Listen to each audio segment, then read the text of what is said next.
തിരക്കേറിയ റോഡ്, തലങ്ങും വിലങ്ങും വാഹനങ്ങൾ.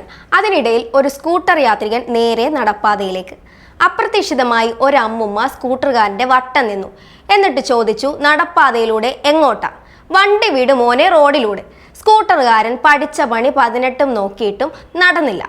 അമ്മുമ്മ രണ്ടും കൽപ്പിച്ച് സ്കൂട്ടറുകാരന്റെ നേരെ വട്ടം നിന്നു എന്ന് മാത്രമല്ല, ഫോൺ എടുത്ത് ഫോട്ടോ എടുക്കാനും തുടങ്ങി. അതോടെ പാവപ്പെട്ട സ്കൂട്ടറുകാരന് പിൻവാങ്ങേണ്ടിയും വന്നു. കോഴിക്കോട് നടന്ന വളരെ രസകരമായ ഒരു ദൃശ്യം നമുക്കൊന്ന് കണ്ടുവരാം.